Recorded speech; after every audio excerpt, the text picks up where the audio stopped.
এই কণ্ঠস্বর আর কারো নয়, বলরাজের। সে দূর থেকেই অভিনবকে চিনে ফেলেছিল। বলরাজকে দেখে অভিনবের মনে বল এলো, এখন কেউই তার কোনো ক্ষতি করতে পারবে না। সরি স্যার, আমি জানতাম না আপনি এভাবে এখানে আসবেন। আমি শুধু এই লোকটাকে প্রতারণা করা থেকে আটকাচ্ছিলাম। ওকে ছেড়ে দাও। অভিনব চুপচাপ বলরাজের পেছনে হাঁটছিল। প্রণব এবং বাকিরা বুঝতে পারছিল না কেন বলরাজ অভিনবকে সঙ্গে নিয়ে যাচ্ছে। প্রণবও যখন তাদের পেছনে আসতে লাগলো, বলরাজ বলল, আমি বলেছিলাম আমার সঙ্গে এসো। না স্যার। বলরাজ তার দিকে তাকাতেই প্রণবের পা থেমে গেল। বলরাজের আচরণ দেখে অভিনব ভয় পাচ্ছিল। সে শুধু আশা করছিল লোকজন অভিনবের পরিচয় নিয়ে সন্দেহ করে ফেলে। যদি ও কোনো ভুল করে থাকে তাহলে সেটা ম্যানেজার জানবে। তুমি যদি নিজের লেভেলে অ্যাকশন নাও তাহলে ম্যানেজার রাগ করতে পারেন। জি স্যার, এসো। বলরাজ অভিনবের দিকে তাকিয়ে তাকে ভেতরে আসতে ইশারা করল। দুজনে মিলে ম্যানেজারের কেবিনে ঢুকল। ম্যানেজার তার চেয়ারে বসে কম্পিউটারে কাজ করছিল। বলরাজ দরজাটা জোরে বন্ধ করতেই তার দৃষ্টি দরজার দিকে গেল। সামনে বলরাজকে দাঁড়িয়ে থাকতে দেখে বলল, মিস্টার বলরাজ, আপনি এখানে? আপনাকে তো আমাকে ডাকতে হতো। বসুন প্লিজ। বলুন, আমাকে কি করতে হবে? এখানে অন্য কাজে এসেছিলাম, কিন্তু বাইরে যা দেখলাম মনে করলাম আগে এটা নিয়ে কথা বলা উচিত। বলুন, আপনি জানেন এই লোকটা কে? তার চোখ ধীরে ধীরে অভিনবের মুখ থেকে আঙুলের আংটির দিকে থামল। আংটির চিহ্ন দেখতেই ম্যানেজারের মুখ হা হয়ে গেল। ও মাই গড, এটা কি টাইগার? কে? ও সেই টিমের শেষ সদস্য, আর আপনি সেই টিমের ক্যাপ্টেন টাইগার। আমি ভীষণ দুঃখিত, আমাকে ক্ষমা করুন। টাইগার, আমি আপনার জন্য কি করতে পারি? এর কোনো প্রয়োজন নেই। শুধু একটা জিনিস মনে রেখো, আর কেউ যেন না জানে যে আমি টাইগার। জি স্যার।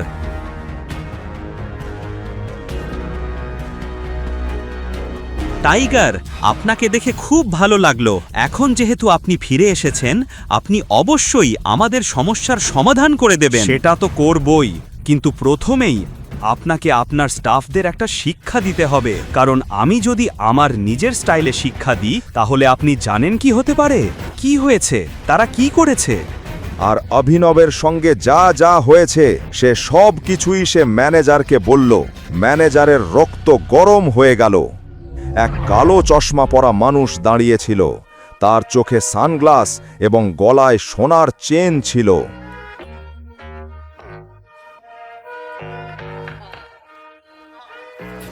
আমরা এখনই খবর পেলাম যে টাইগার ফিরে এসেছে।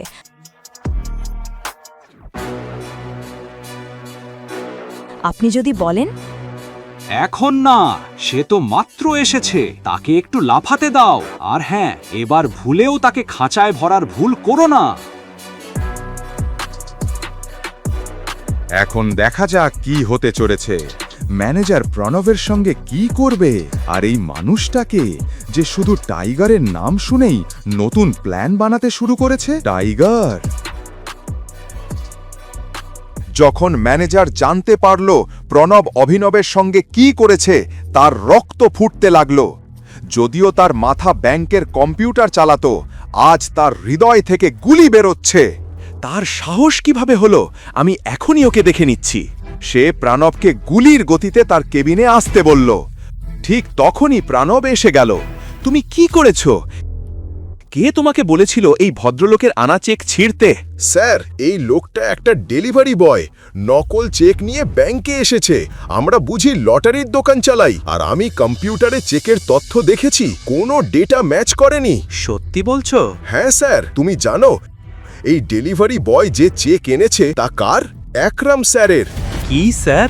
হ্যাঁ, আর তুমি তার সঙ্গে যা করেছো সেটা এক ব্যাপার, কিন্তু জানো একরাম স্যার জানতে পারলে তিনি তোমার সঙ্গে কি করবেন? গল্পের বাকিটা জানতে দেখুন পরের এপিসোড শুধুমাত্র পকেট এফএম-এর ইউটিউব চ্যানেলে। আর দ্য রিটার্ন অফ টাইগারের সব এপিসোড শুনতে বর্ণনায় দেওয়া লিঙ্ক থেকে পকেট এফএম অ্যাপ ডাউনলোড করুন।